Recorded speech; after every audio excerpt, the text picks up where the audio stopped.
بسم الله الرحمن الرحيم والصلاة والسلام على أشرف المرسلين سيدنا محمد وعلى آله وصحبه وسلم تسليما كثيرا.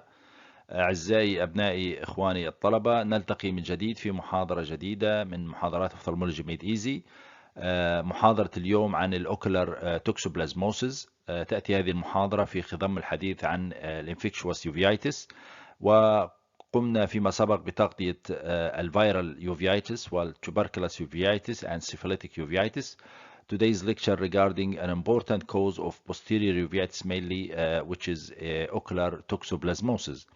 And I used to say that these lectures are targeting postgraduate students. When I say postgraduate, that the amount of information present in the lecture might be difficult for undergraduate students to fully understand and cope with the amount of information in this lecture. That's why these lectures are mainly for postgraduate who are willing to appear in the FRCS or the Libyan board, or those doctors who are practicing in any of the eye departments in our country. So let's dive deeply and see what's inside this lecture, and I hope that you will enjoy this lecture. We start with epidemiology, as we used to start with the epidemiology, so that you realize the global burden of this problem. We speak about the seropositivity to IgG against toxoplasmosis. When we say IgG positive, it means that the patient has a previous exposure to the parasite, and this doesn't mean that he's in a disease state now, but this is maybe represent a latent infection. So nearly 30% of the population, they have a seropositive to IgG. Nearly 2 billion of the people in the world, they have seropositivity to toxoplasma, namely IgG. And this is the distribution in Latin America between 50 to 80%. This is the southern part of the north part of the Latin America, nearly 50%, and the southern part about 80%. In all these continents, the north is less than the south. So you find the north is 30%, however, the southern part 70%, in Europe the north 20%, southern part 80%, and so on. In Europe, the most prevalent seropositivity present in France, and in Latin America, the most seropositivity present in Brazil. So if you are willing to go to Brazil or to France, you should take care of this disease. It is very, very prevalent, and it has atypical or very virulent strains, so that it is very severe manifestations in the eye if there is reactivations. Now, as far as Libya belongs in this area, and you can see this color. So between around 30% of the populations, they have seropositivity, between 30 to 49%. So within the average of the adjacent countries. And another thing, the prevalence of seropositivity to IgM. IgM means active infection. Now, IgM indicate a disease. It means that the patient has a disease. There is one report from the WHO that the prevalence of IgM positive among pregnant women, this is the distribution of the countries, and in Libya it's around between 1 to 2%, which is in yellow color. 1 to 2% of the pregnant women, they have IgM. It means that they have an active infection. And out of these active infections, nearly 50% of them, they will have, between 30 to 50% of them, they will have congenital toxoplasmosis cases. So not all of the cases of sero or women's or pregnant women who get the infection, they will offer the problem to the baby. Only between 30 to 50% they will have vertical transmission of the disease to the baby. So this is very important. So our country, between 1 to 2% of pregnant women will have IgM positive during pregnancy, and the overall population, between 20 to 30% of the population, they have seropositive to toxoplasmosis presented by IgG. Now, different studies and different presentation shows that there is a wide range of presentation of toxoplasma, and they found that the severity changes from place to place based on the geographical distribution. And upon studying this phenomena, they discovered that there are different strains of the Toxoplasma gondii, namely type 1 and type 2 and type 3. Type 2 is present mainly in the old world, that's in Europe, in North America, and in Africa, and usually characterized by milder presentation, unilateral affection of one eye with unilateral patch of chorioretinitis, and this is because it is modulated by the intense immune response mediated by T helper 1 and T helper 17. So this immune response is able to limit and restrict the proliferation of the tachyzoids and can surround the bradyzoid cystis inside the eye or inside the other tissues of the body, so they limit the severe presentation of this type of the disease. However, when they studied the presentation that's seen in the New World, namely the South America, they could isolate another alleles, that is type 1 and type 3, which has a very severe ocular presentations in the form of severe vitritis, multifocal presentations, as you can see here, multifocal presentations, and it is mediated by the immune response by T helper 2, which is not enough to prevent the severe proliferation of the organism. That's why you might have atypical presentation of bilateral involvement of both eyes with multifocal presentations, and also affection of the macula and affection of the optic nerve, and oxidative retinal detachment, and so on. So based on this, they could isolate 3 strains, strain 1 and 3 in the New World, that's South America, and strain 2, which is common in Europe and Africa and Middle East. So in Africa, there are 2 strains. Luckily that we are here in Libya and the Mediterranean areas, we have the strain type 2 as seen in a green color here, strain green color. So this strain 2 has milder typical presentation of mild unifocal chorioretinal patch, and also some evidence of strain 3 is present in the west coast of the Africa. So Africa has 2 strains, but luckily we are in the north Mediterranean areas. We have the strain type 2, which is the milder representation. There is one important fact regarding the ocular toxoplasmosis, is that the ocular toxoplasmosis is a spectrum, is not a fixed pattern, but the presentation and the pattern of presentation differs based on the age of the patient himself, from a congenital infections to a postnatal infection acquired, and even in the postnatal infections differs from young patient to an old patient. And another factor is related to the immunity of the patient as well, because you know this type of infection is a latent infections, and the organism or the parasite becomes dormant in the body and is strongly related to the immune system of the patients. Once the immunity is decreased for whatever reason, either due to an age-related decrease in the immunity, which is known as the immunosenescence, or due to induced by drugs or by chemotherapy, which is known as immunocompromised, here the spectrum or the pattern of presentation will differ based on the immunity. So there are 2 important factors. If you are asked, the age of the patient is important and the immunity of the patient is important. These are 2 variables that govern the pattern of the spectrum of the presentation of ocular toxoplasmosis. Now, you can see that in congenital toxoplasmosis, because the age of the patient is young, and also they have immature immune system. Here is an immature immune system, so the presentation usually bilateral in both eyes, with posterior pole predilection, namely the macula is affected, and also maybe an associated systemic abnormalities like hydrocephalus or intracranial calcifications, and also strabismus or seizures, and so on. So the presentation will be high because the 2 variables are present in this presentation. The age is young and the immunity is low. However, the postnatal acquired infections, here we are dealing with an immunocompetent patient, and he's young enough, so he's not young, I mean he's old enough.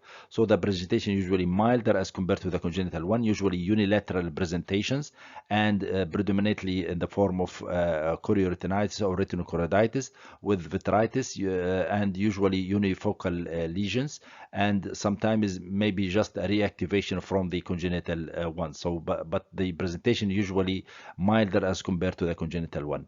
Now, if the patient getting more elder, beyond the age of 40 to 50 years of old, this is called immunosenescence. Immunosenescence means that the immunity of this patient, due to an age-related factors, so the immune system is a little bit decreased due to age-related factors, so the presentation here will be more severe as compared to the adult presentations, but still it is not still milder as compared to the immune compromised patients. In immune compromised patients, but this is because of the drug or transplantation or associated HIV.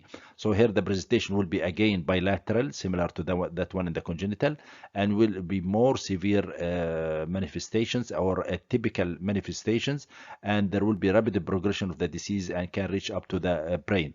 So you can see this is the spectrum of the presentation, ranging from the young congenital age up to the old people, ranging from immature immune system to a competent immune system to an immunisant system to an immune compromised system. The more decrease in the immunity, the more the florid the presentations, and the younger the age of the patient, the more the severe the presentation. So we are ranging from immature immune system to range up to the immune compromised system. So this, keep it in your mind, that it help you in dealing with the management of the case, when to decide to use steroids, when to start using the medications, whether you could keep the patient on a prophylaxis or not. All these points are related to the age and to the immunity of the patients. Now we will speak about the mode of transmission of the parasite. As you know, Toxoplasma gondii is a obligate intracellular parasite, where the definitive host is the cats, usually the cats, where the sexual reproduction takes place. So the definitive host means that the sexual reproduction takes place mainly in the cat, and from the cat the organism gets shed into the feces in the form of oocyst. Then by contamination of the food of the human is and the intermediate host, where the asexual reproduction takes place, either by contamination of his food or the water or the soil, or by ingestion of uncooked or poorly cooked meat. So the infective stage will infect the human, and from there either parasitemia takes place inside the body in the form of tachyzoid, or it becomes dormant in the tissues in the form of oocyst. So the stages of the infections, or the life cycle of the Toxoplasma gondii start from the definitive host, that's the cats, and it end up with the intermediate host, which is the human. Keep in your mind that the three forms of the parasite are infective to humans. The oocyst, or also named as the sporozoids, and the tachyzoids is the active multiplying form, and the tissue cyst, which is the encysted dormant form, which is known as the bradyzoid. But for us, all of them are infecting the humans. So if you are asked which is the infective stage, all of them are infective. The oocyst by contamination of the foods, tachyzoids by vertical transmission from the blood, for example, from the mother to the baby, and the bradyzoid, when you eat uncooked meats, you will find the cyst inside, which is contain the bradyzoids, which become dormant in the body, and inside the body at any moment can convert to tachyzoid, which is the active multiplying form that induces the humoral immune response, and the severe inflammation that you find in the eye, for example, with the severe vitritis, is due to active multiplication of the tachyzoid. The tachyzoid will stimulate the humoral immune response. However, the tissue cyst is controlled by the delayed immune system, and if the immunity of the person is declined, now the tissue cyst or the bradyzoids will be converted to the tachyzoids and produce severe inflammatory response. This is briefly the life cycle of the parasite.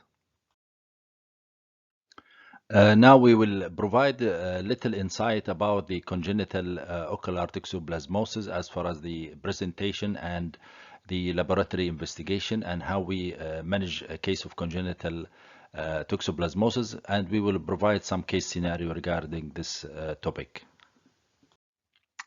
Why we are speaking about the congenital toxoplasmosis, as I will explain later, the mode of transmission could be either vertical transmission through from the mother to the baby through that placenta, or postnatal infections, that's through the ingestion of foods or contamination from the soil or from the feces of the definitive host, that's the cat, and so on. We will speak about it. Now, the important thing that I would like to emphasize, that the rate of transmission, or the vertical transmission from the mother to the baby, is inversely proportional to the gestational age.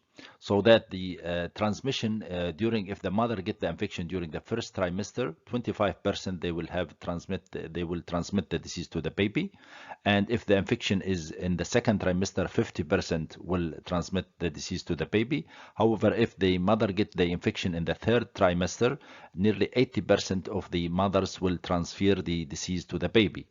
And the reason or the explanation for this, that the earlier the gestational age, the placenta is more competent and very thick and less vascular, so that it will prevent the transmission of the parasite to the baby. This is the explanation.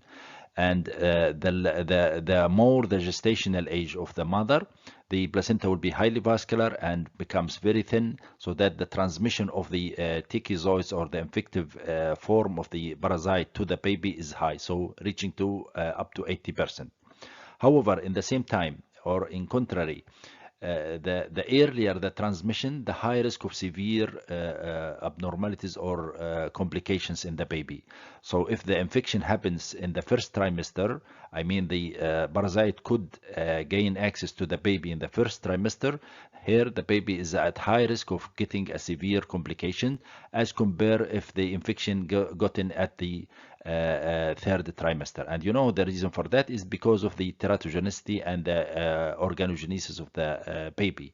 So you should understand this very clearly, and this is very important oral exam question, that the transmission is higher in the latest stages of pregnancy. However, the risk of complication is higher in the first trimester of pregnancy. This is very important, and this is due to the predilection from the placenta. As I explained, the transmission risk is in the first trimester is low, and the clinical severity will be very extremely high, and this is explainable.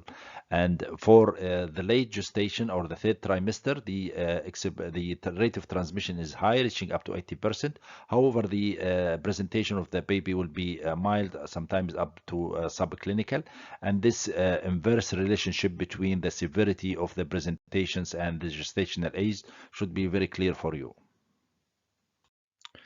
As I have said before, that congenital toxoplasmosis is defined or caused by vertical transmission of the parasite from the mother to the baby during the pregnancy, and particularly the TOXOPLASMOSIS, that's the active form of the parasite. And for this to happen, the mother should harbor or sustain the acute infection during pregnancy, or at least 2 weeks before pregnancies, so that there will be some sort of parasitemia, and this is demonstrated by elevation of the IgM level inside the mother, so that this parasite will transmits from the mother to the placenta, through the placenta to the baby. Now, as I have said earlier, the earlier the inoculation to the baby, the more severe the manifestation. So if the baby get the infection during the first trimester, there will be severe systemic as well as ocular manifestations. Ocular manifestations typically in the form of bilateral chorioretinitis patches, namely involving the posterior pool and involving the macular area. This is common presentations, and the classical described the classical triad, Sabin triad, characterized by chorioretinitis and intracranial classifications and hydrocephalus. As you can see here, this is the intracranial classifications. Also the characteristic teeth, and the hydrocephalus, as you can see, with skin rash. Other systemic manifestations in the form of hepatomegaly, hepatosplenomegaly, thrombocytopenia, microcephaly, lymphadenopathy, and so on. Even sensorineural deafness there might be. So the early the infection of the baby, the more severe the clinical presentation. But for us, the patient will sustain bilateral chorioretinitis involving the posterior pool, and this is usually endanger the vision. So the patient may end up with disability, visually disabling problem, though it is this problem can be preventable. As I said earlier, that nearly 50% of patients with congenital toxoplasmosis will suffer from stillbirth or intrauterine death, and the remaining 50% they will have a systemic or ocular manifestation. In ocular manifestation, namely, you will find a chorioretinitis patch present, especially in the posterior pole. You will find this old atrophic patch can be present involving the macula, which is present bilateral in 80% of the patients. Present bilateral in 80% of the patients, and patient might present with severe vitritis that gives the appearance of headlight in a fog appearance that's very hazy and characterized by yellowish necrotizing retinochoroiditis, which is present next to an old patch of chorioretinitis patch like this one. It might present like this one. And if the patient on not an active disease, you will find old chorioretinitis or retinochoroiditis patch present bilaterally. And mind you, might confuse you with coloboma, so you have to examine both eyes because this is present in 80% of the patients bilateral. So keep this in your mind. And the patient might also present with optic neuritis if the lesion is near to the optic disc, and neuroretinitis as well with retinal detachment, and might end up with optic atrophy and pale optic disc. So this is a devastating ocular disability problem that can be prevented by proper antenatal care and proper management of an intervention of the patients. Later we will speak about the treatment when the mother gets infected, or treating of the baby. And the important point here, as I said, that the mother should sustain the infection during the pregnancy or at least 2 weeks before pregnancy, so that there will be an active parasitemia for the transmission to the baby. In the next slides, we'll start speaking about the acquired syphilis and explore more details. Now, as far as the acquired reactivation or acquired toxoplasmosis, previously and historically it was known that acquired toxoplasmosis is just a reactivation of old dormant congenital toxoplasmosis of the eye.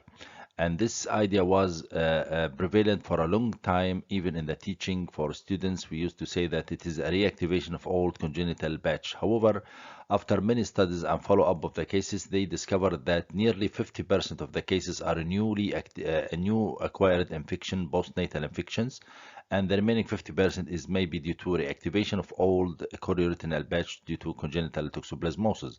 So this is very important because this will change the strategy for antenatal care and paying attention to more other aspects to control the disease. Before, they were concentrating mainly on the antenatal care and early detection and treating the mothers when they are getting infected. However, when they discovered that more than 50% of the cases are acquired and postnatally acquired, so now they concentrate on the water sanitations and food sterilization and cleaning the waste product and so on, so that prevent the contamination of the human with this parasite.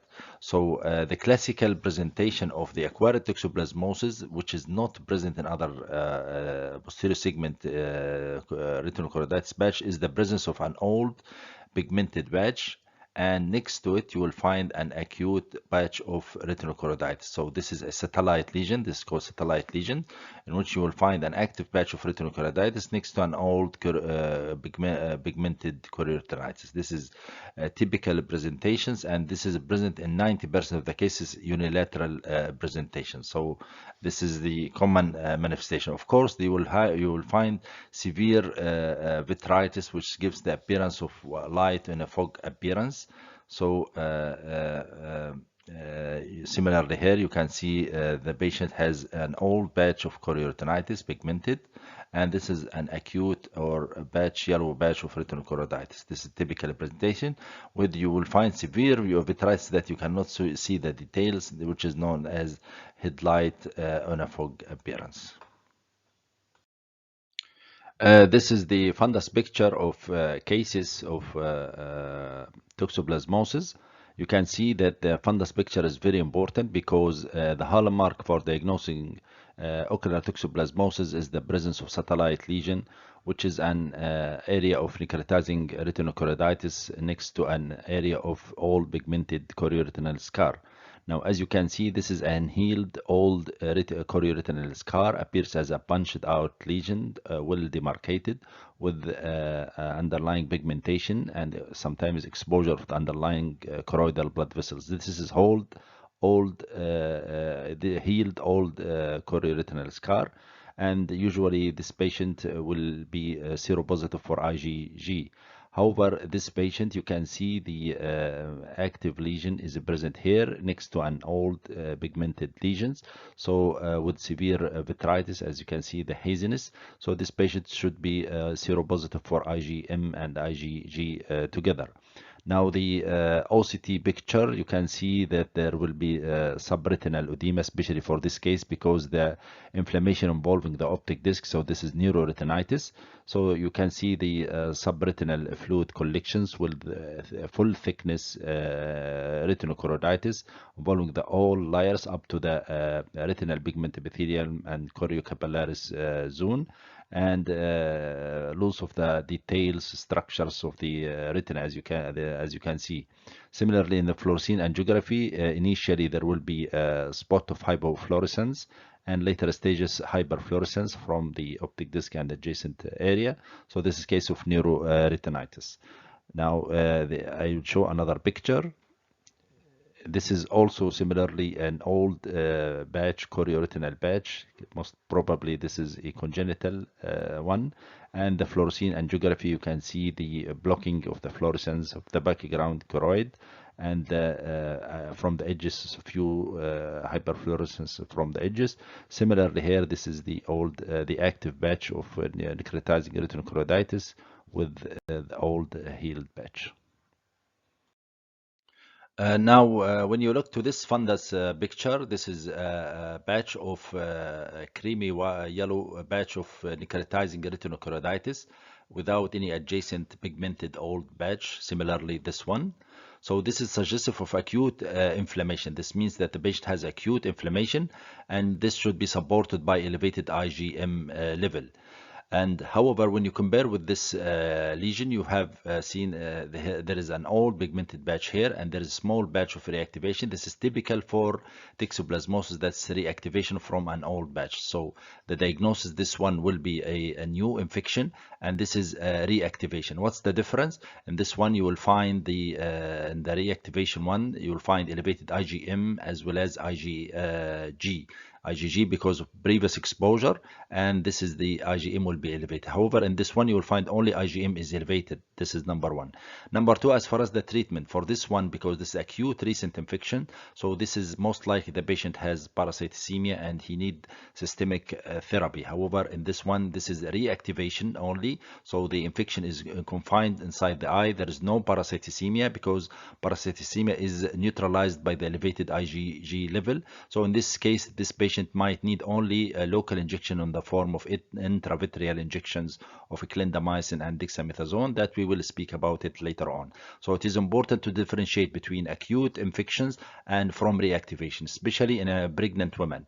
Now, in a pregnant woman, if there is reactivation, so you need just to treat the mother only. However, if there is an acute infection, you need to treat the patients and the baby. As adjuvant to the final diagnosis, the use of multimodal imaging is very important, namely the fundus picture and the OCT.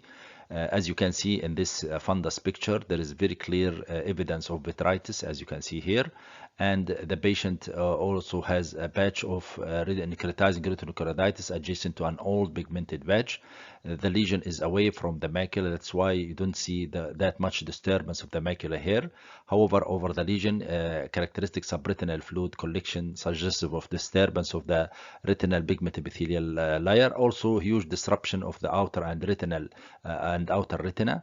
And this is the huge necrotizing lesions with exudation that induces a artifact of backscattering, shadowing and backscattering on the choroidal area. Now, the patient after receive the treatment, you can see the fundus picture becomes more clearer and left with this old lesion and scar. The vitreous is more clear and the macula is well defined in this area. Over the lesion, you see this area of hyperreflectivity suggestive of fibrosis and also necrosis, and the area of back shadow is reduced. So this is very useful in studying what happens inside the retina by the use of OCT. Similarly, this is another case of batch of necrotizing retinochoroiditis with adjacent edema, as you can see here, and the patient has subretinal fluid collection, huge disruption of the inner and outer retina.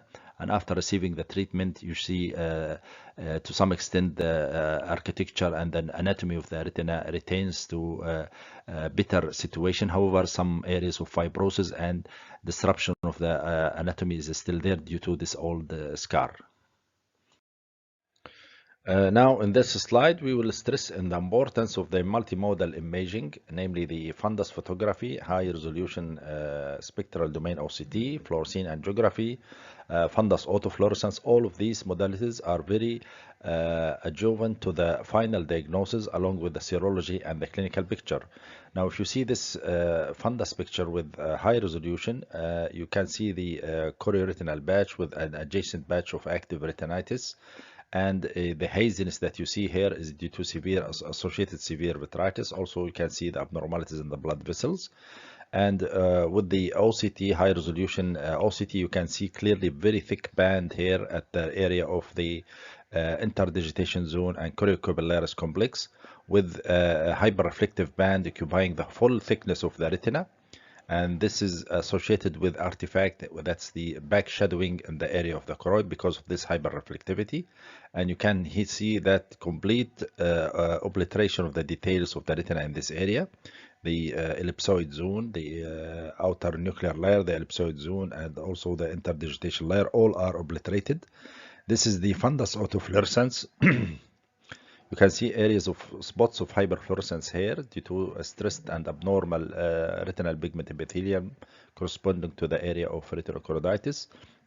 This is with high resolution OCT.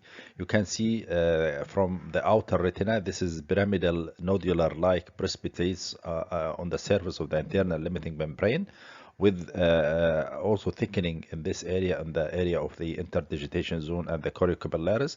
This precipitates is known as retinal precipitates, similar to that which we see in the corneal sclerotic precipitates. This is precipitates of inflammatory cells made up of monocytes, macrophages. And the interesting thing that in a state like this is posterior vitreous detachment. This is retrohyaloid space. So you will find a corresponding precipitates in the retrohyaloid surface. Okay, similarly here, this is in double-headed arrows. You will find the pyramidal precipitates on the internal limiting membrane with a corresponding precipitates on the retrohyaloid surface, and turbidity of the retrohyaloid space here, as you can see, because of severe inflammation.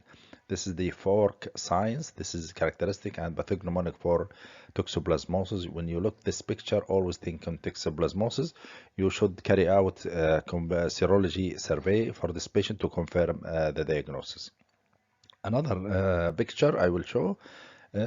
This is this is peri or juxtamacular retinitis, as you can see here, with grayish color suggestive of subretinal fluid or some sort of edema. And on a fluorescein angiography with late stage, you see the hyperfluorescence in later stages. And the same picture seen here in the OCT with full thickness hyperreflective band here, obliterating the whole details of the retina. Nothing can be seen here. And a collection of subretinal fluid with multi spots of hyperreflectivity suggestive of inflammatory process. This is the vitreous face. You can see that multiple hyperreflective spots suggestive of severe vitritis. Now, the patient, after receiving the treatment, you can see the marked improvement and the difference between these two pictures. Similarly, the fluorescein picture and the OCT, there is a resolution of the architecture of the retina, and you can see some details of the retinal structures here. Preservation of the ellipsoid zone, which is very important here, because the ellipsoid zone suggests the potential prognosis for his visual function. If you find atrophy or the degradation of the ellipsoid zone, this means that the patient will have poor visual acuity. Similarly here, this is another picture of a patient with a spot of retinochoroiditis, as you can see here. with this yellowish the material, and on a fluorescein angiography in early stages you can see there is leakage at the area of the blood vessels. This is suggestive of associated vasculitis because you can see this lesion is adjacent to a blood vessels which appears to be sclerosed. Here there is early leakage from the blood vessels. This is suggestive of vasculitis, and even in later stages you can see the hyperfluorescence suggestive of retinochoroiditis. This is by OCT. This is subretinal fluid. This subretinal fluid. This is hyperreflective spots in the vitreous suggestive of vitritis. So this is typical and classical for retinochoroiditis due to toxoplasmosis. Of course, should be supported by serology and the clinical picture and the history of the patients. As you know, all our previous discussion was about the classical presentation of toxoplasmosis.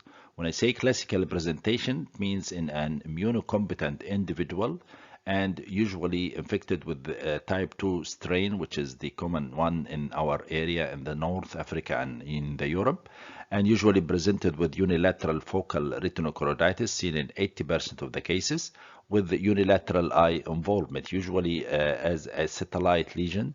That's an area of retinochoroiditis next to an area of hypopigmented old lesion. This is usually the classical presentation. Now, there is another atypical presentation, which is commonly seen in people who are immunocompromised, or like people who are receiving immunosuppressant, or people with HIV. In such cases, they have a typical presentation. For example, they will have a bilateral involvement with multiple confluent lesions, and not necessarily there is a pre-existing scar as in the classical type, and usually have a rapid course with rapid progression, so that it may mimic acute retinal necrosis, and it will make confusion with cytomegalovirus retinitis as well. So this is one of the atypical presentation. Another famous atypical presentation is known as the port, which is punctate outer retinal necrosis, which is characterized by multifocal punctate outer retinal inflammatory lesions, which is usually appear as a satellite lesions adjacent to an old scar, or sometimes as an isolated lesions near to the macular area. The characteristic feature that it's unlike the classical one, that is mainly involves the outer retina from the outer nuclear layer and extending externally to involve the ellipsoid zone and the interdigitation zone, and then even rupture to the retinal pigment epithelium and choriocapillaris interface. So it starts from the outer nuclear layer and go externally. It will not go towards the inner surface of the retina.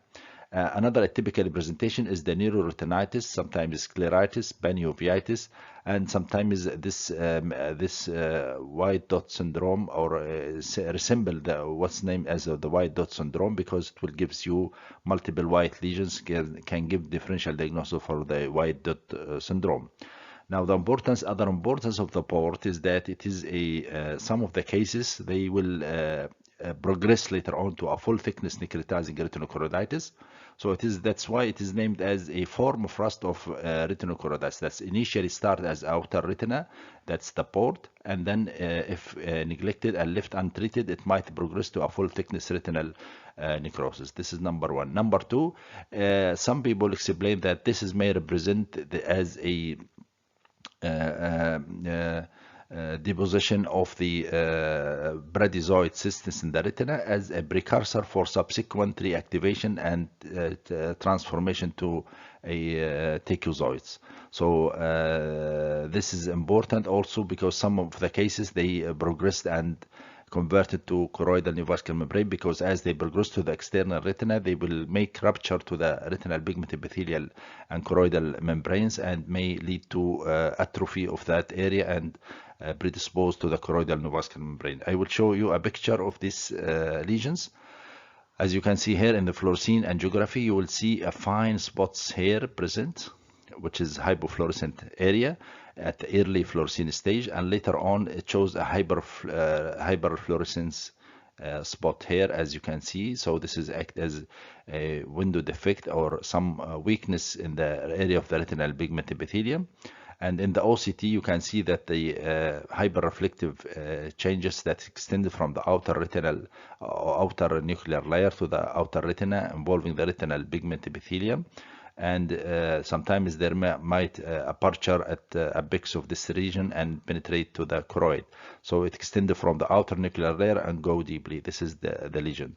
Multiple lesions like this, giving the appearance of the fork appearance, which is one of the characteristic feature in the OCT. Similarly here, this is the fundus picture. You can see the small punctate, multiple small yellowish deposits, which seen in fluorescein angiography as hyperfluorescent spots. So this is a punctate outer retinal necrosis. Keep it in your mind. Some people like to ask about it because it is predisposed to choroidal neovascular membranes. It is predisposed to flare up to a full thickness retinochoroiditis, and it increases the risk of recurrence of the retinochoroiditis if not treated properly. This is another presentations of the ocular toxoplasmosis. Of course, don't forget the anterior uveitis is one of the manifestations of ocular toxoplasmosis. We speak extensively on the posterior uveitis because it is the most common presentation and the most common cause of posterior uveitis. However, anterior uveitis, either granulomatous or non-granulomatous, can be seen in ocular toxoplasmosis. As you can see here, this is a large mutton fat KBs. This is granulomatous uveitis with keratic precipitates. And as we said, that even satellite lesions in the cornea can be seen in toxoplasmosis. Keep it in your mind. And also here precipitates on the anterior vitreous face due to severe vitritis, and sometimes the anterior of the uveitis is a spillover from the posterior uveitis. That's the lesion start in the retina and then cause severe vitritis, and due to severe vitritis there is a spillover in the anterior uveitis. And also ocular toxoplasmosis is one of the hypertensive uveitis that might be associated with trabeculitis. Now in this picture you can see that there is an old batch here. There is an old batch here of chorioretinitis with an adjacent areas of necrotizing retinitis. Similarly here, and also there is another batch here of chorioretinitis. This is multifocal chorioretinitis. This is a typical presentation. Usually ocular toxoplasmosis is unifocal lesions. When you find a multifocal lesion like this, always think in immune suppression and might be associated with HIV. So this is one of the atypical presentations. Similarly, what's known as the perivascular choroiditis, like in tuberculosis and syphilis, you will find a perivascular lesions of neuroretinitis or chorioretinitis. This is very significant. This is activation here nearby, and this is an old batch. This is an indication for immediate treatment because this is significant. This is carry the risk of induced occlusive vasculitis, as we will discuss later about the indication for treatments. Now another manifestations, let me remove this first, of ocular toxoplasmosis is what's known as chirales vasculitis. As you can see, you will find white patches, as you can see here, white patches. This is present in the wall of the blood vessel. They are not occluding the lumen, but they are present in the wall, as you can see here. So this is seen in syphilis, seen in tuberculosis, seen in toxoplasmosis. So this is known as chirales vasculitis, can be seen also in toxoplasmosis. Another atypical presentations is the you find neuroretinitis, that you find a patch of necrotizing retinochoroiditis with involvement of the optic nerve adjacent to it, with edema also in the macula and exudates and deposits in the macula. This is a neuroretinitis. Also, this is one of the atypical presentations. Sometimes the toxoplasmosis involve the optic disc itself and causing papillitis. Similarly here, this is a multifocal choroiditis. You can see here, this is one batch here, and there is one batch here with reactivation also here. So whenever you find multifocal choroiditis, think of immune suppression. In the presence of toxoplasmosis, think of immune suppression. So these are some of the examples of the typical presentation. One of them is the port, which is punctate outer retinal necrosis, neuroretinitis, retinal vasculitis. Also scleritis can be seen in the ocular toxoplasmosis. And always think in this atypical presentation, think in immune suppression. This is very important. Similarly here, these are some of the pictures of the extreme severe atypical forms of retinochoroiditis caused by toxoplasmosis, commonly seen in immune-compromised and HIV-positive patients, ranging from severe necrotizing retinochoroiditis, extensive and multifocal, involving large areas of the retina, with also associated neuroretinitis and obliterative vasculitis. These cases carries poor prognosis if not picked up early and promptly treated with the specific treatment because of the combined mechanism. They have immune deficiency with highly virulent organism. So these cases are you should keep it in your mind when you face such cases, especially in immunocompromised patients. Now we will shift to an important topic, which is the modern laboratory diagnosis of ocular toxoplasmosis. This is a very important topic to understand the difference between acute infections and reactivations and so on. Now we will speak in details about the serology of toxoplasmosis. We will dive deeply and understand the meaning of elevated IgG, IgM, and what's the meaning of avidity index, so that you can understand the different scenarios that you will face. As we used to say that the main or the cornerstone for the diagnosis of any infectious uveitis, we depend on main 4 layers of diagnosis. That's first of all, you rely on your differential diagnosis, clinical presentation of the patient, the history of the patients. For example, in toxoplasmosis, if you find a severe vitritis, which is known as the headlight on a fog appearance with a characteristic necrotizing retinitis next to an old batch of chorioretinitis, this is all in favor of chorioretinitis, of toxoplasmosis, and especially if supported by a positive history of exposure or previous attack. Now, the second layer of the diagnosis based on your serology. That's the meaning of elevated IgG or IgM. As you know that IgG indicate previous exposure, and this is maybe due to a previous attack or previous exposure to the toxoplasma. And as I have said before, that nearly 30% of the population, they have seropositivity. So this is and the patient after the exposure, he will be positive for life, but this doesn't offer immunity for him. That's why this is known as immunological scar. As we said in syphilis before, that's the same thing in syphilis. Once patient have an attack of syphilis, he will be positive for life for specific treponema pallidum test, and this is known as immunological scar, but this doesn't offer him immunity against subsequent infection. However, the IgM elevated only in recent infection and active infections, and this is its importance in differentiating between an old exposure from an acute infection. Now, the third layer is the PCR. PCR, the polymerase chain reaction, as you know, used mainly in immunosuppressed patients because it depends on the amplification of the DNA particles of the parasite, so that we can, in an immunocompromised patient, there will be high load of the parasite in the blood, so that we can detect the DNA particles of the toxoplasma, and it yields a high sensitivity between 50 to 80% in immune suppressed patients, and specificity at 95%. The fourth layer is the use of Goldman-Whitmar coefficient, and this is where we compare the local production of antibodies against the toxoplasma that's inside the eye from an aqueous sample or vitreous sample, compared with that in the serum. If you find a threefold increase in the titer as compared to the serum, this is indicate positive. And of course, this is useful in immunocompetent patient, because to have a threefold increase in the immunoglobulins in the serum, this means that your patient is immunocompetent. So you should understand what to prioritize the investigation. You prioritize the PCR in immunodeficient patients. You prioritize the Goldman-Whitmar coefficient in immunocompetent patient. This is the first thing that we have to understand before we dive deeply in the detailed discussions.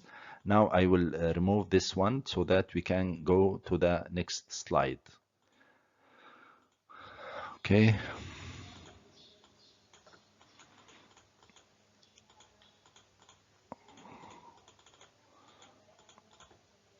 Okay, yes.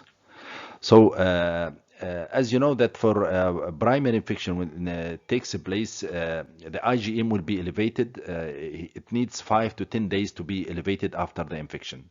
And the IgG will be detected after 2 weeks from the infection. So both of them will be rising. However, in the acute phase, the IgM will be rise within the 5 to 10 days. However, the elevated IgG in the first few or 2 weeks, this is, of course, both of them is known as seroconversion, that the patient will be positive. But the initial IgG that's produced within the first 2 weeks, has a low avidity. What's the meaning of low avidity? It means that it has low affinity to bind to the antigens of the toxoplasma. So it need 3 to 4 months to become valid or high avidity to catch the organism. Okay, so it means that initially, even if during the acute attack you can detect IgG, but if you find it of low avidity by special test, they do it in the lab. They determine how much the percentage of avidity, usually less than 30%. So this is low avidity IgG. This IgG also doesn't mean an old scar. This means that it is a recent infection. However, if you find the IgG of high avidity, more than 60% affinity to bind to the antigens, this indicates this is an old IgG, because this will be formed after 4 months from the attack. And this is very important, especially in pregnancy. If you find a woman pregnant and she has high IgG and IgM. Now, high IgM indicate recent infection, but high IgG, we want to know whether this IgG is it due to recent infection or it is from an old scar or old exposure that's before pregnancy, for example. Now, based on the avidity index, we can determine if we find the avidity index is more than 60%, indicate that at least 4 months has been elapsed before the elevation of this IgG. However, if it is less than 30%, indicate this is a recent IgG, so that we can know that this is a recent infection or just reactivation. Now, what's the difference between reactivation and a primary infection? Now, the primary infection, there will be parasiticemia. The IgM will be elevated, and the parasite will be elevated in the blood, so that there is no high avidity IgG to neutralize that parasite. So here, the risk of involving the baby is high. However, if there is a reactivation from an old chorioretinal patch in the pregnant woman, so this will affect the eye of the woman, of the pregnant woman. However, there will be no parasiticemia because of the previous exposure. She has a high avidity IgG that neutralizes all the parasites in the body, so there is no or zero risk for transmitting the disease to the baby. This should be very clear. The other thing that, for example, if you have a patient with IgM positive, this is scenario, and low avidity IgM, this indicates a primary infection because IgM elevated and you have low avidity, and we say that this low avidity IgG indicate that is infection within 3 to 4 months. So this is a recent infection, and here you need to do diagnostic workup for the baby, because the risk of transmitting the disease to the baby is high based on the trimester of the woman. If she is in the first trimester, there would be less chance for transmitting the disease to the baby because the placenta is very thick and less vascular. However, in the last trimester, the risk of transmission will be high. Now, if you find positive IgM with high avidity IgG, this indicates that reactivation, that the patient has an old scar and now reactivates, so he has IgM elevated, but because of high avidity IgG, indicate that this is an old scar, or it might be a just false positive IgM elevated. So in this situation, you have to do another or repeat the test to confirm the diagnosis again. But provided that the IgM is true, so this is indicated reactivations. Now, if you find the IgM is negative and you find a high avidity, it means high avidity IgG indicate an old IgG present with no IgM. So this indicates that the patient has previous exposure. This is immunological scar, and the patient is immune against the toxoplasmosis, and there is no need for treating the mother or treating the baby. And you have to do your routine examination for the baby and proceed normally. There is no risk of transmitting the disease to the baby. So this is the different three scenarios. Keep it in your mind, and based on this information, you can know how to manage pregnant women comes with seropositive for IgM or low avidity IgG or high avidity IgG. Now I will provide a case scenario so that we will understand more the serology and how we interpret the finding and how we deal with the case. So I will provide 2 to 3 case scenarios and answer them so that you will clearly understand what's the meaning of IgG and IgM and other investigation. Now the scenario states that you have a baby that's born completely asymptomatic and normal for a woman who sustained the toxoplasma infection in her last third trimester, and he asks you what's the next step that you will do for this child.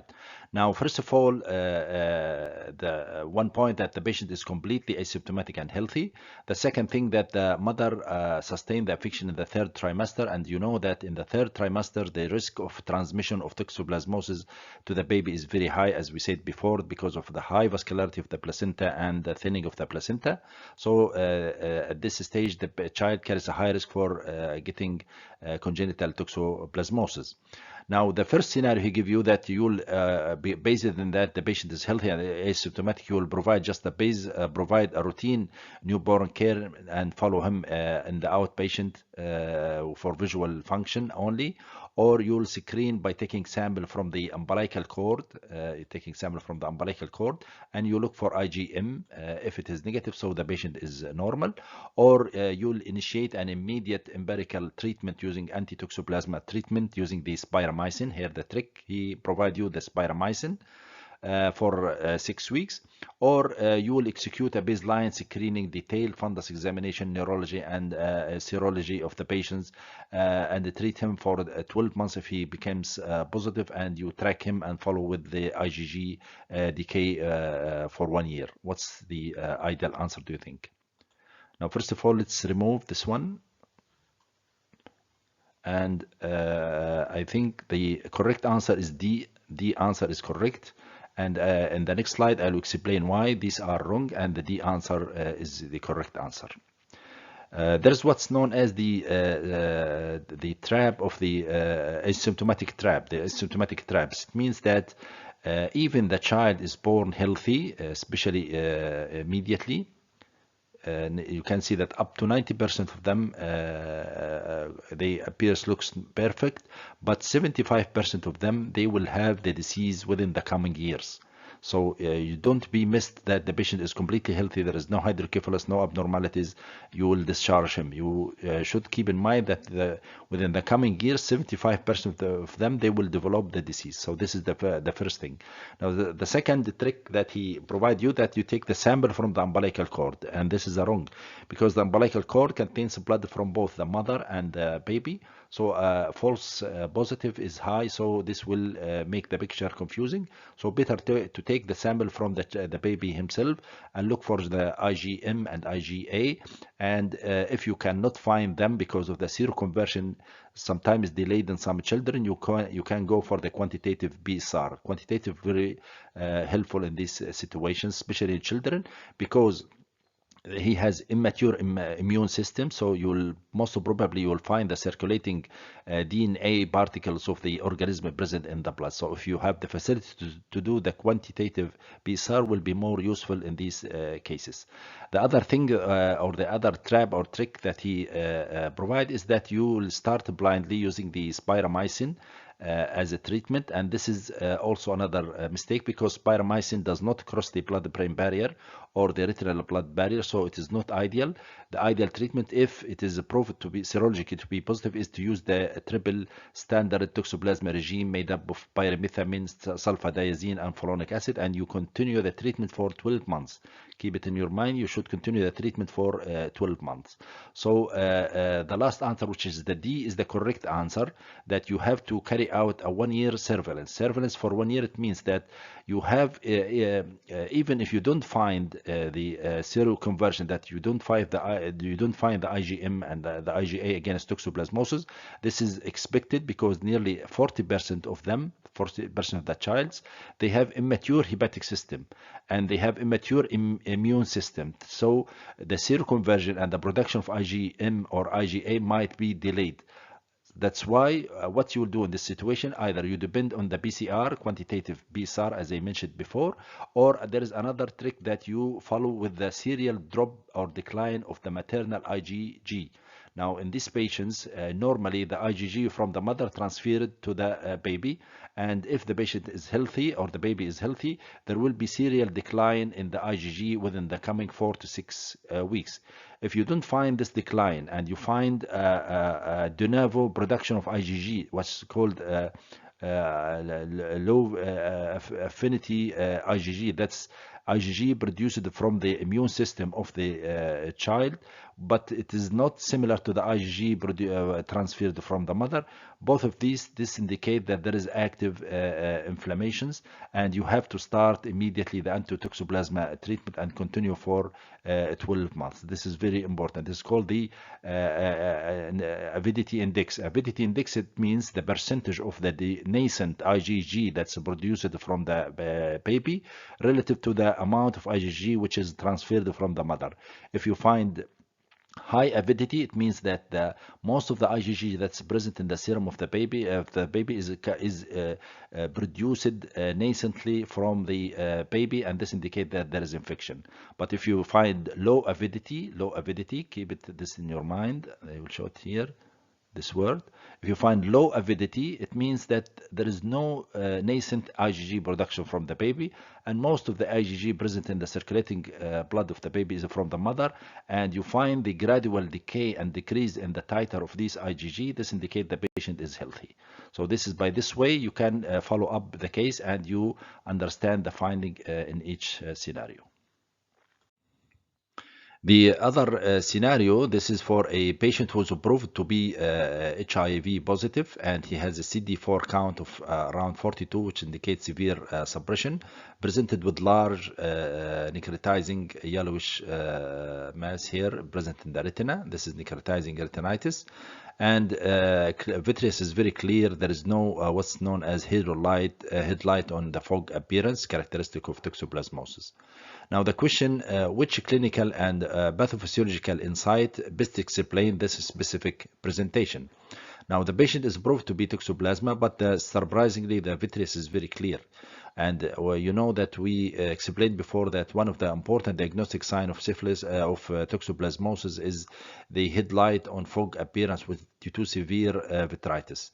Now gives you different options. Is it because the absence of fog indicate highly atypical outer retinal tropism exclusive to the toxoplasma gondii types found in HIV host? It means that the atypical types of toxoplasma common seen in patients with HIV, and this atypical types, this is the reason for the absence of vitritis. This is what it means. The other thing, that the ocular toxoplasmosis is the most common opportunistic retinitis in AIDS, the most common opportunistic retinitis in AIDS, and the clear vitreous signifies early stage of infection before tachyzoids breach the internal limiting membranes. As we explained in the punctate outer retinal toxoplasmosis, that when the cystis or the organism is encysted within the outer layers of the retina, and still it is not breaking through and go to the vitreous, the vitreous might not be involved. That's why he told you here that because ocular toxoplasmosis is the most common opportunistic retinitis. This is the trick and this is the trap. Toxoplasmosis is not the most common opportunistic in AIDS. The most common is cytomegalovirus. So this is the trick. The third answer is the attenuation of the fog, which is driven by profound host cellular immune suppression, which prevents the generation of robust cell-mediated immunity. And this is the correct answer, I think. Because the absence of cell-mediated immunity, there is no generation of severe immune response of the body. That's why the vitreous is clear. or the clear vitreous rules out toxoplasmosis completely, as an active toxoid replication mechanically disrupt the vitreous base regardless of the CD4 status, and this is wrong. So the correct answer is this one: the absence of severe vitritis in such scenario, because in severe immune suppression the immune response is not able to create a severe reaction against the invading organism, and that's why. And toxoplasma retinitis is common in patients with HIV, but it is not the most common one. The most common is cytomegalovirus. So this is another scenario. Another case scenario regarding toxoplasmosis, now dealing with the anterior chamber. As you know, anterior uveitis can be also caused by toxoplasmosis. Commonly, it is granulomatous uveitis. However, even non-granulomatous uveitis can happen. And this when the parasite spill over from the vitreous and reaches to the anterior segment and induces severe inflammatory reaction, and precipitates will be happens in the cornea. Now, the scenario presumes that a patient who already diagnosed as having acute hypertensive anterior uveitis, tension of 36 millimercury, this is an important sign, and on examination by slit lamp he has fine satellite-shaped KBs. Now, from this introduction, it gives you a hint that this is most likely a viral etiology, but he gives you that if we are willing to see the posterior chamber, for what disease we are willing to rule out. Now, the most common presentation for this type of keratic precipitates and hypertensive elevation of the intraocular pressure, keep in your mind the viral etiology, that is the herpes simplex, herpes virus, and also Fox heterochromic uveitis. This is the most common causes of satellite KBs. And for one that involving the posterior segment is toxoplasmosis. Keep it in your mind. So from fundus examination, he wants you to rule out toxoplasmosis, because he say that this is a fine satellite KBs. Satellite KBs is very peculiar because as we explained in the introduction of uveitis, that most of the uveitis is divided into granulomatous and non-granulomatous. However, satellite or star-shaped keratic precipitate have a special entity because they represent a some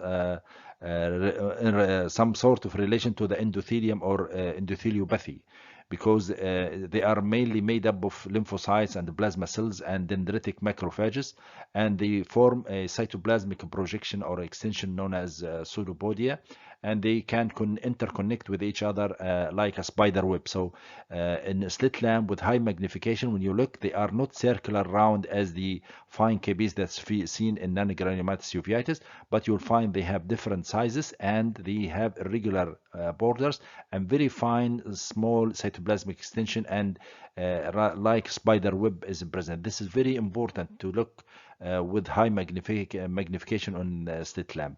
So the four common presentation or the causes of this satellite or star-shaped keratic precipitates is the herpes simplex, herpes zoster, Fox heterochromic uveitis, and both of the three of them they cause anterior uveitis, and the posterior uveitis one is the toxoplasmosis. So you have to look to the fundus to rule out toxoplasmosis. Although herpes varicella zoster also and herpes simplex in immune suppressed patient also will cause posterior uveitis.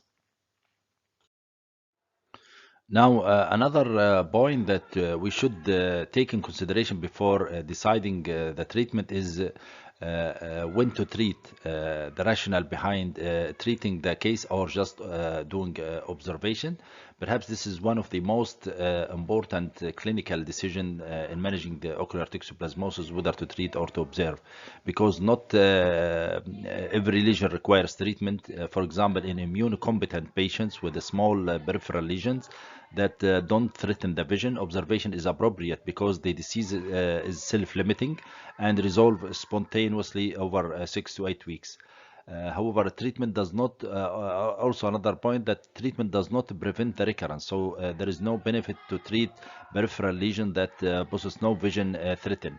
However, treatment is clearly indicated if there is a lesion that is threatening the vision near to the macula, and less than 2 disc diameter near to the macula, or lesion threatening the optic nerve, or patient with severe vitritis, or lesion more than 1 disc diameter and bilateral, and also in immunocompromised patients or in pregnant women. All these are indication for treatment, or congenital toxoplasmosis. These are need treatment because the risk of vision threatening complication is there. So the treatment should be reserved only for vision threatening complication. This is an important point, and this is a message for you that you should able to answer your examiner that this is the point. Not just the diagnosis of toxoplasmosis means that you will treat. The indication for treatment, they have certain indications that I have just mentioned. Otherwise, you can observe the patient and there will be no additive effect if you start the treatment. Now, after we reach to the decision to start the treatment based on the clinical presentation that's in favor of the diagnosis, and based on the serology, there are different regimes for toxoplasmosis, namely the classical regime, which is the gold standard first-line drug used before, which is the pyrimethamine, sulfadiazine, and folinic acid. And prednisolone can be started after 24 hours to 48 hours after starting the antitoxin treatment. This gold standard regime based on the inhibition of the folate metabolism. So we need to give the active form of the folic acid, that's the folinic acid, namely the leucovorin, to the patient, so that try to minimize the side effects like the bone marrow suppression and hepatotoxicity and renal toxicity. And also some people, they are allergic to the sulfa drugs. So this is one of the drawbacks of this system, although it is very effective and it is the first line for many decades for the treatment of ocular toxoplasmosis. A new group of drugs has been emerged that has been used as alternative, like the trimethoprim and sulfamethoxazole combination. This combination also works in the folic acid metabolism, but mainly on the organism, so there is no need to supply folinic acid to the patients. And azithromycin is a good option in pregnancy as a monotherapy. However, it is less effective as compared to the standard regime. And for people who are allergic to the sulfa drugs, atovaquinone is an alternative for people who are allergic to sulfa, but it is very expensive. Also, the combination of pyrimethamine with clindamycins. And keep in your mind, always once you use the pyrimethamine, you have to supply folinic acid. The disadvantage of clindamycin systemically, it is make the patient at risk of pseudomembranous colitis. And during a pregnancy, also spiramycin is one of the drug of choice during a pregnancy, that it will treat the mother, but to protect the placenta from the transmission of the parasite to the baby. So spiramycin is very important. You should keep it in your mind. Now, as far as the prophylaxis, the new modern regime has been proved to be very effective as the standard regime, and it has found that it lead to the reduction of the risk of recurrence by 60 to 80%, from 24.8% to 6.6% within 20 months. So it is the gold standard for any prophylactic regime for toxoplasmosis. The use of sulfamethoxazole and trimethoprim is one of the achievement in the management of toxo-related eye disease. Now, there are some cases need prophylaxis, namely those who have more than 2 attacks per 2 years, or patients with severe bilateral affection or vision-threatening complications, or immunocompromised patients. These people, after the completion of the course of the treatment, you need to give them also prophylaxis to secure and sterilize the body and the tissues from the organism. So this is very important. A new evolution in the management of ocular toxoplasmosis is the use of this combination. Now, recently also it has been invented the use of intravitreal therapy. Now, the intravitreal therapy is the combination of clindamycin with dexamethasone, used mainly, especially in pregnancy, in which we want to treat the mother only and without the exposing the baby to the side effect of the drugs, especially in the first trimester because of the risk of teratogenicity. There is some indications for the use of intravitreal injections if there is a lesion affecting the vision and there is reactivation, not an acute active infection. just reactivation, we can use this clindamycin and dexamethasone. But however, if there is an acute infection, so there will be a parasitemia, so we need to give systemic drugs, and usually spiramycin is the drug of choice for these cases.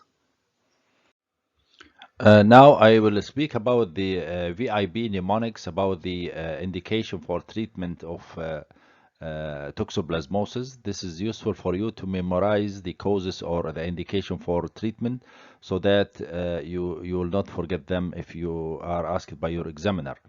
Now, the VIB state that for the letter V, if you have severe vitritis or a lesion that's threatening a major blood vessels, this is one of the indications, severe vitritis, or you have a retinochoroiditis patch adjacent to a major blood vessel.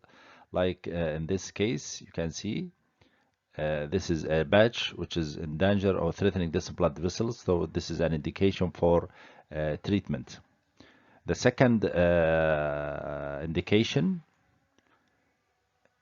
is the I. The I stands for immunocompromised patient, or with patient with marked visual impairment. That's to say, most likely the lesion is near to the macula or threatening the macula. So, and this is another indication which stands for the letter I.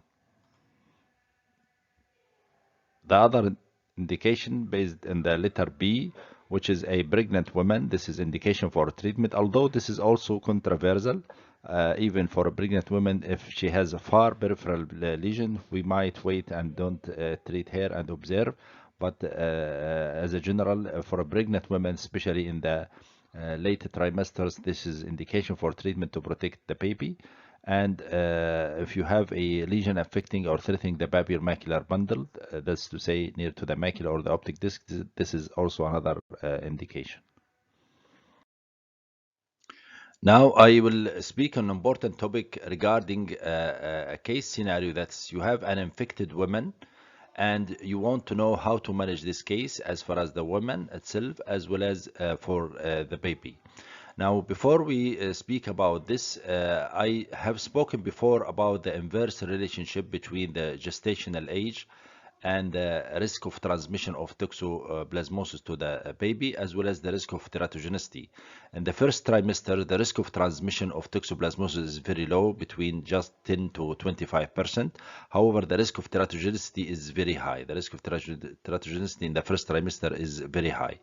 However, in the third trimester, the risk of transmission of the toxoplasmosis to the baby is high, reaching between 60 to 80%. However, the risk of teratogenicity is low as compared to the first trimester. This is number one. Now, suppose you have a documented case of infection to the mother in the first trimester, proved by the elevation of IgM level as well as the low avidity of IgG. Low avidity means that the IgG is nascent, that's produced in less than 3 months, which also support the diagnosis of acute active infection. So by this acute active infection, it means that the risk of transmission is there, but since she is in the first trimester, the risk of transmission is low. But even though we have to treat the mother. Now, in this scenario, you have to use the spiramycin. Spiramycin is the drug of choice. This is your answer to the examiner if he asks you. In the first trimester, never use pyrimethamine or sulfadiazine because they are teratogenic. So use spiramycin because it will treat the mother as well as it will protect the baby, because it acts as a chemical barrier that will precipitate on the placenta and prevent the transmission of the parasite to the baby. So this is your management. Meanwhile, what you will do, that you will take sample from the amniotic fluid, that's amniocentesis, and this sample should be taken at the week 18. You shouldn't take it before the age of 18 weeks of gestational age, because if you take it before this age, there will be false negative results. Because the kidneys of the baby, they don't transmit the infected urine yet. So you have to wait till 18 weeks and take sample from the amniotic fluid, you doing the PCR or IgM in the amniotic fluid. Now, if the infection is confirmed, that you find that the baby is infected, so at that time you can shift the mother from the spiramycin and put her in pyrimethamine and sulfadiazine and folinic acid combination, because this combination will treat both. It will treat the baby as well as treat the mother. But if you find it negative, so at that time you can shift to this medication, but your aim and your target is to treat the mother. But still, the story is not finished here. Now, at delivery or after birth, the mother can stop the medication of the anti-toxo treatment. However, the baby who was born to an infected woman and proved to be infected either prenatally or during gestation, or confirmed after birth by documenting the presence of IgM level high in the baby, you have to continue the medication, that's pyrimethamine and sulfadiazine and folinic acid, for 12 months. You have to continue for 1 year, because even if he's born completely healthy and completely normal, there is no neurological manifestation, but you want to eradicate the insisted organism which is present in the body, and you want to protect his eyes, so that you have to continue for 12 months. This is a trick. Now the examiner, he will ask you, after you treating the mother with the spiramycin or pyrimethamine sulfadiazine at birth, what you will do? You will do complete examination for the baby, including you neurologically, ophthalmologically, as well as the placenta should be sent for laboratory to confirm the presence of toxoplasmosis. You have to do complete workup, and also by ultrasound you have to examine the baby for any abnormality, and then you would continue the medication for another 12 months. This is mandatory.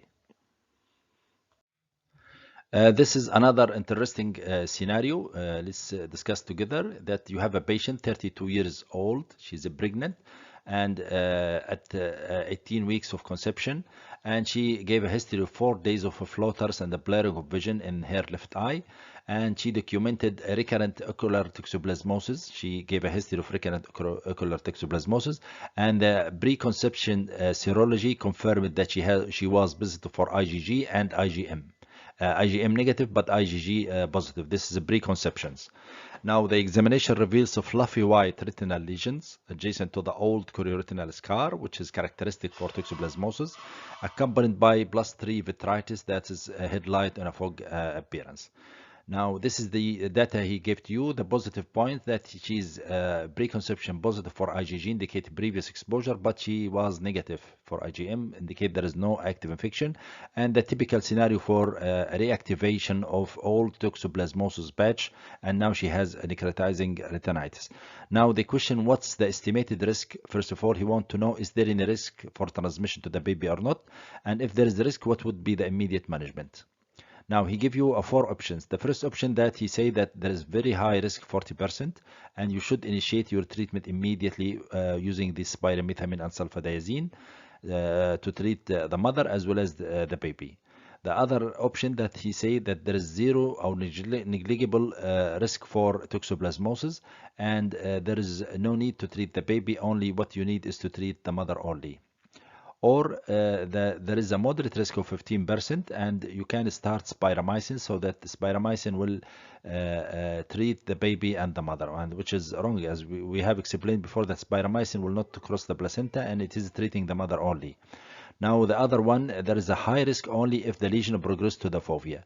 So he advised to observe the case until delivery. So out of these, and based on our previous discussion, what do you think the correct answer? I think the correct answer will be the B. The B, there is a zero risk to transfer the disease to the baby. Why? Because this is just a reactivation of an old toxoplasmosis patch. It is not an acute infection taken during the pregnancy or during the conceptions. Why I say this? Because she gave a history of recurrent attacks before, and serology, she has positive IgG and negative IgM. So she already have a previous exposure, and she already immune, that they have IgG. This IgG is important because it will neutralize the blood from any parasitemia. What the patient sustained is just reactivation locally within the retina, like the reactivation from a dormant cyst. So she has severe vitritis, but there will be no parasitemia that will lead to infection to the baby. And this is confirmed by serology that's positive for IgG and negative for IgM before conception.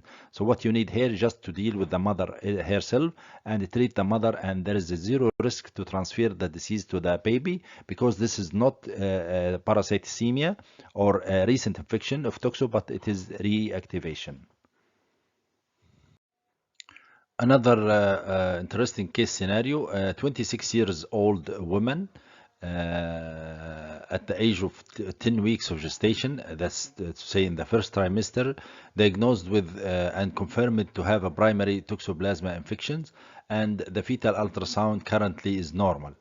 So the woman or pregnant woman confirmed to be toxoplasmosis positive, and she has 10 weeks of gestation. Now the question, what's the immediate and optional management strategy for this patient? Would you like start pyrimethamine sulfadiazine immediately to aggressively treat the fetus, or to start spiramycin monotherapy immediately to shield the placenta, or perform immediate amniocentesis for toxoplasma PCR to confirm the diagnosis in the baby, or to reassure the patient and observe without treating until reaching the second trimester? What do you think your answer? Now here there is different points that we have to understand before we answer this scenario, that the patient is in the first trimester, and we said that the risk of transmission of toxoplasmosis in the first trimester is very low as compared to the third trimester, because the placenta is very thick during this time, and the risk of transmission is low. Keep this in your mind. The second thing, that because the first trimester, the risk of teratogenicity to the baby is very high. So you have two playing factors determine your decision. Now the answer for this question is the answer B, that you have to start spiramycin. Why? Because number one, for this option, this is contraindicated because the risk of teratogenicity. Pyrimethamine and sulfadiazine should not be used before 10 weeks. At least should be used at least after 14 weeks of gestation. Before that, because it affects the folate metabolism, this will lead to teratogenicity and spina bifida to the child and severe complications. So this is omitted from the list because of this reason.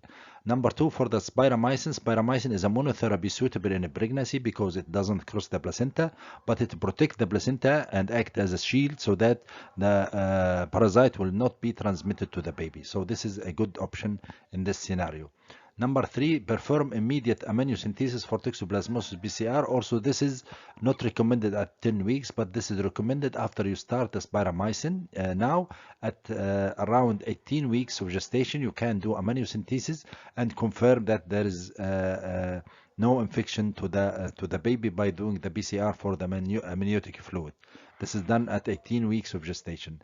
Reassure the patient and observe. This is wrong. You have to treat the mother because this is a recent infection. So the best option is to use spiramycin as a monotherapy. It has no risk of teratogenicity to the baby and act as a shield for the placenta. So it will protect the placenta from the transmission of the virus, provided that already the placenta has low risk of transmission because the baby is at 10 weeks of gestation.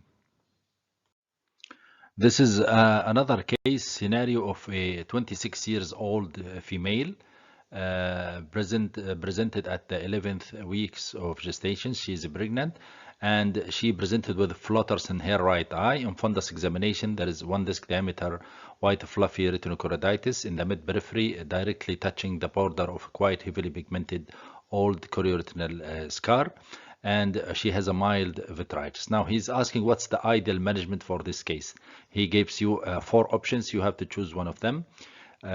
Keep in your mind that she's 11 weeks of gestation and mild patch present in the far periphery with mild vitritis. Her vision is very good, 6/9.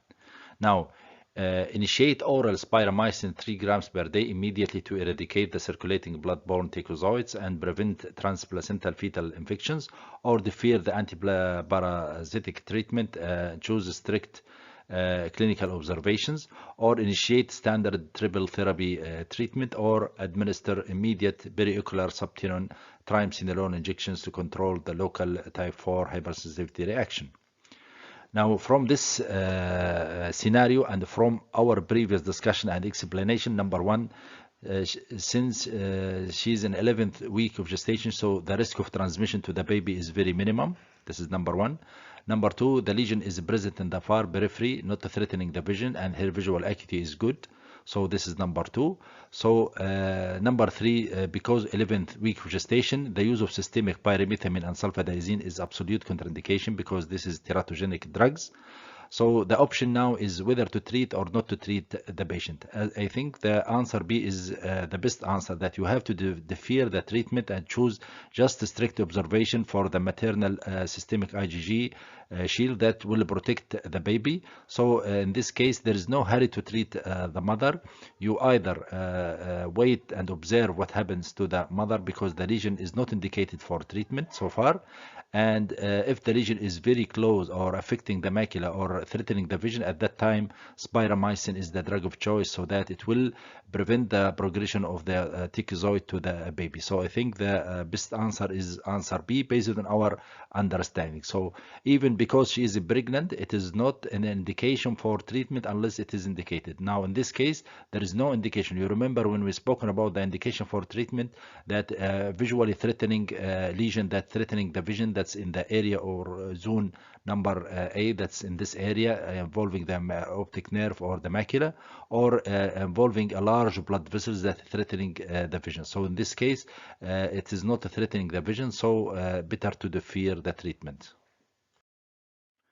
Now, in the coming discussion, I will speak briefly about the latest trend in the management of ocular toxoplasmosis from an evidence-based studies and well-documented papers, the use of combination of intravitreal clindamycin along with dexamethasone injections in the treatment of ocular toxoplasmosis. What's the pros and cons and what's the indications, and compared with the standard regime of triple therapy for ocular toxoplasmosis. For you as a postgraduate, you should be aware of all what's available from the classical treatment to the latest trend, because you should exhibit your proficiency in updating your knowledge in front of your examiner regarding the latest trend in the management of ocular toxoplasmosis. Now we will compare quickly the difference between the use of systemic therapy in the form of pyrimethamine sulfadiazine folinic acid and the use of intravitreal injections of clindamycin and dexamethasone. As you know, the drawbacks of the systemic therapy, which used for a long time and regarded as the gold standard for the treatment of ocular toxoplasmosis, it requires a long duration between 6 to 8 weeks, and this requires a good compliance from the patient. Apart from the side effects and the toxicity related to the folinic acid metabolism and the side effects on the bone marrow, like bone marrow suppressions, affection of the WBC count, and also hepato and renal toxicity. And the major risk factor is during pregnancy, the risk of teratogenicity. However, when you look to the injectable treatment, usually a single dose in normal cases. However, in some cases of pregnancy, especially in pregnancy, that's threatening the zone 1 area, that's the macula and the optic nerve, you might need between 3 to 4 injections. And there is a zero systemic toxicity, because only you inject the drug inside the eye, so there is no systemic toxicity from the clindamycin or the steroids. No risk of bone marrow suppressions or anemia or any affection related to the folinic acid metabolism. So it is very good in pregnancy, as by this way you bypass the barrier of the placenta, you bypass the risk of transmitting the disease, the drug to the baby. So it is advisable, especially in the presence of recurrent cases, recurrent infections, and especially in the first trimester, so that the only you want to treat the mother only without any systemic affection even to the mother. So the clindamycin will be good, especially if there is affection of zone 1, that's the macula and the optic nerve, and it has a very low risk of endophthalmitis. So the based on clinical studies, they found that statistically there is no difference as far as the speed of improvement of patients with classical treatment or with the injectable treatment, and also there is no difference in the recurrence rate between both of them. So this is provide one point of safety, that is, it is safe as far as the systemic toxicity of the systemic medications. So in a pregnancy, especially in a pregnancy, it is advisable that, and this is maybe the first line of treatment, especially in a special situation. Number one, in the recurrence cases, and when you want to treat the mother only and you don't want to treat the baby, because there is no risk of transmission. So by this way, let's remove this first. You can understand now that in pregnancy we can choose between different modalities from no treatment at all, or systemic therapy, or intravitreal injections, or the use of spiramycin. We should know able how to change between these treatments. Now, as I said before, the indication for treatments, if there is lesion affecting or threatening the visual acuity near to the macula or to the optic disc or near to a major blood vessels or with severe vitritis, at that time we have to treat. However, if you have a peripheral lesion with mild vitritis with good visual acuity, there is no hurry to treat, because statistically they found no difference if you treat or not treat, because at the end both of them will improve. Now, for systemic therapy, it is indicated for pregnant women in the second or third trimester, in which the risk of transmission to the baby is there. So you want to treat the mother as well as the baby. So you will give this combination along with folinic acid.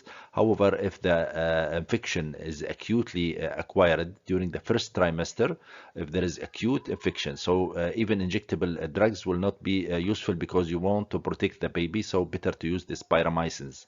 However, the treatment is used when there is reactivation and when there is a lesion threatening the vision. So because you will offer very high drug concentration inside the eye as far as steroids.